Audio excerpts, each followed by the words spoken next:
السلام علیکم ورحمۃ اللہ وبرکاتہ۔ امید ہے آپ سبھی حضرات خیریت سے ہوں گے۔ آج ہر انسان حالات کو بدلنے میں لگا ہوا ہے۔ ہر انسان یہ چاہتا ہے کہ اس کے حالات بدل جائے۔ ہم ترتیب ہی الٹی کر رہے ہیں۔ ہم یہ چاہتے ہیں کہ حالات پہلے بدلے، اعمال کو بعد میں سنواریں گے۔ یہ ہماری جو ترکیب اور ترتیب ہے یہ بالکل غلط ہے۔ آج چنانچہ جس انسان سے آپ پوچھے کہ آپ فلاں کام کیوں نہیں کرتے، آپ مسجد میں کیوں نہیں آتے، تو وہ یہ کہتا ہے کہ کاروباری حالات ہے اور فلاں مسئلہ ہے، فلاں پرابلم ہے۔ تو بھائی، حالات کا تعلق یہ انسان کے اعمال سے ہے۔ قرآن مجید میں اللہ تعالیٰ انسانوں سے کہتے ہیں ظہر الفساد فی البر والبحر بما کسبت ایدی الناس، کہ خشکی اور تری میں جو بھی فساد ہوتا وہ انسانوں کے اعمالوں کی وجہ سے ہوتا ہے۔ تو ہر انسان یہ چاہ رہا ہے کہ اس کے حالات بدل جائیں، اور اللہ یہ چاہتے ہیں کہ انسان اپنے اعمال بدل لے، اللہ منٹوں میں اس کے حالات کو بدل دیں گے۔ جب کہا میں نے یا اللہ تو میرا حال دیکھ، حکم آیا کہ بندے تو اپنا نام اعمال دیکھ۔ آج ساری انسانیت گناہوں بھری زندگی گزار رہی ہے، اور ہر طرح کے گناہ اس زمین کے اوپر ہو رہے ہیں، تو کہاں سے حالات انسانوں کے بدلیں گے؟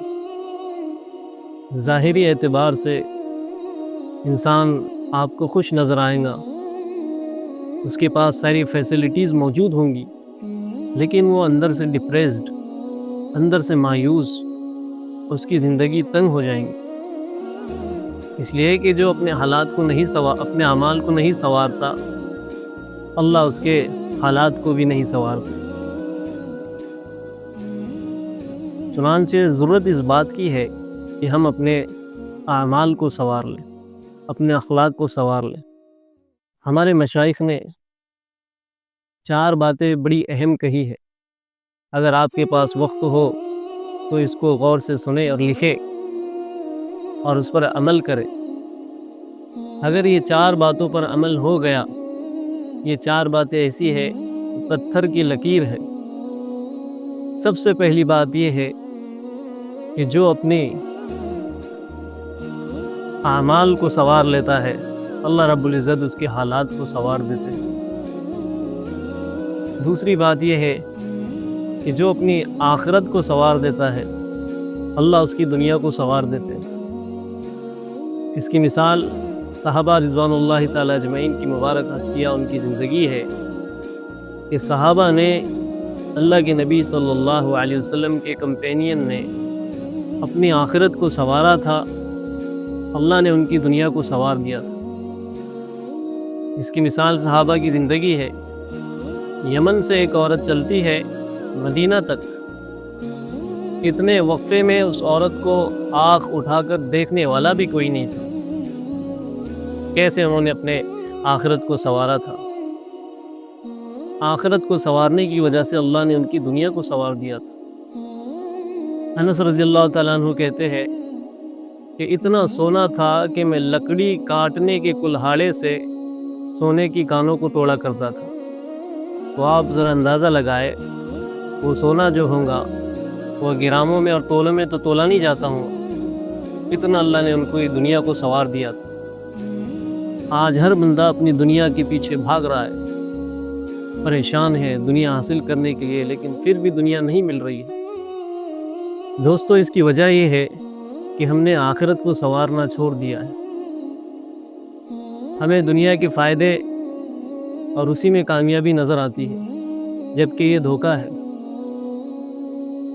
اس لیے جو اپنی آخرت کو سنوار دیتا ہے، اللہ اس کی دنیا کو پہلے سنوارتے ہیں۔ تیسری بات یہ ہے کہ جو اللہ سے اپنے تعلق کو سنوار لیتا ہے، اللہ مخلوق سے اس کے تعلق کو سنوار دیتے ہیں۔ کتنی مثالیں ہیں تاریخ کے اندر کہ جن لوگوں نے اپنے معاملے کو اپنے رب سے کلیئر کیا، اپنے معاملے کو اللہ سے سنوار لیا، اللہ نے ساری دنیا سے ان کے معاملے کو سنوار لیا۔ ہارون رشید بادشاہ تھے، وہ کھڑکی کے اوپر سے جھانکنے لگے نیچے مسجد کی طرف، دیکھا کہ امام ابو یوسف رحمۃ اللہ علیہ چل رہے ہیں اور ان کے پیچھے 2 شاگرد ہیں۔ تو ان حضرت نے اپنے جوتوں کو اتارا اور جوتوں کو اتار کر کہیں رکھ دیا، تو وہ دونوں شاگردوں نے جوتا اٹھایا، ایک کے ہاتھ میں ایک جوتا آیا، دوسرے کے ہاتھ میں دوسرا جوتا آیا۔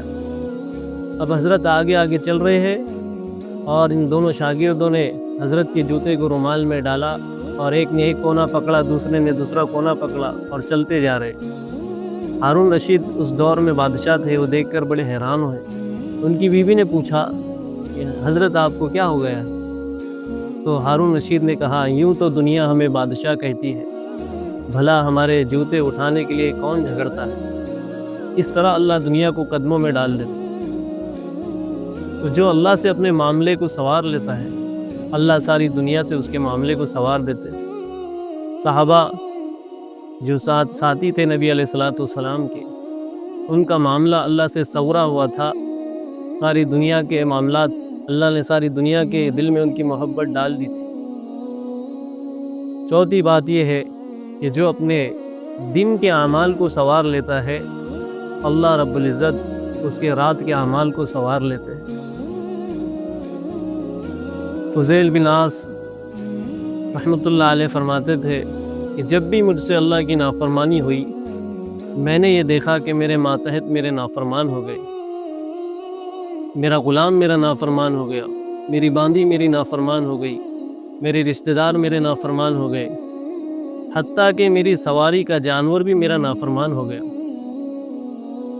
اس لیے کہ جب بھی انسانوں سے اوپر والے کی، اللہ رب العزت کی نافرمانی ہوں گی، ہم اپنے آقا اپنے مولا کی بات کو نہیں مانیں گے، تو یہ ہو ہی نہیں سکتا کہ دنیا ہماری مانے۔ آج کیوں شکوے کرتے ہیں لوگ کہ ہماری اولاد ہماری نہیں مانتی، ہماری بیوی ہمارا نہیں مانتی، ہمارا باپ ہماری نہیں مانتا، ہمارا دوست ہماری نہیں مانتے؟ یہ کیسے پاسبل ہے دوستو کہ ہم اللہ کی نہیں مانتے تو دنیا ہماری کہاں سے مانیں گی؟ اس لیے یہ 4 باتیں ایسی ہے، پتھر کی لکیر ہے، جب اس کو آپ آزمائیں گے ان 4 باتوں کو کھرا کھرا پائیں گے۔ تو سب سے پہلی بات، جو اپنے اعمال کو سنوار لیتا ہے، اللہ اس کے حالات کو سنوار لیتے ہیں۔ جو اپنی آخرت کو سنوار لیتا ہے، اللہ اس کی دنیا کو سنوار لیتے ہیں۔ اور جو اللہ سے اپنے معاملے کو سنوار لیتا ہے، اللہ دنیا سے اس کے معاملے کو سنوار دیتے ہیں۔ اور جو اپنے دن کے اعمال کو سنوار لیتا ہے، اللہ اس کے رات کے اعمال کو سنوار لیتے ہیں۔ اللہ ہم سب کو ہماری زندگیوں میں عمل کی توفیق عطا فرمائے، ہمیں اچھی باتیں سننے کی، سمجھنے کی، اس پر عمل کرنے کی توفیق عطا فرمائے۔ اور یہ باتیں آپ کو اگر سمجھ میں آئے تو اس پر عمل کرے، دوسروں تک پہنچائے، دوسروں کو اس پیغام تک پہنچائے، یہ پیغام دوسروں تک بھی پہنچائے تاکہ وہ بھی اپنی زندگی کو بدلے۔ خصوصاً یوتھ کے لیے کہوں گا کہ نوجوان اپنی زندگی کا بڑا حصہ غفلت میں گزار دیتے ہیں۔ جو چیز جس وقت میں کرنا ہوتی ہے، اس وقت میں وہ چیز نہیں کرنے کی وجہ سے زندگی بھر انسانوں کو اور خصوصاً نوجوانوں کو پچھتانا پڑتا ہے، چاہے وہ گرلس ہو چاہے وہ بوائز ہو۔ اس لیے اپنی زندگی کے اندر کوالٹی پیدا کرے، اپنی زندگی کے اندر مینر، اخلاق لائے، نبی علیہ الصلوۃ والسلام کی مبارک تعلیمات پر عمل کرے، پوری دنیا ہم سے محبت کریں گی، اللہ دلوں میں چین سکون دے گا۔ آج انسان پریشان ہے، اس کی وجہ یہ ہے کہ ہم نے یہ 4 کام کو چھوڑ دیا ہے، تو اللہ نے اس کے برخلاف سارا نظام ہمارے خلاف ہے۔ اس لیے آپ اپنی زندگیوں کو سنواریں اور اللہ سے اپنے تعلق کو سنواریں۔ اللہ ہم سب کو اس پر عمل کرنے کی توفیق عطا فرمائے۔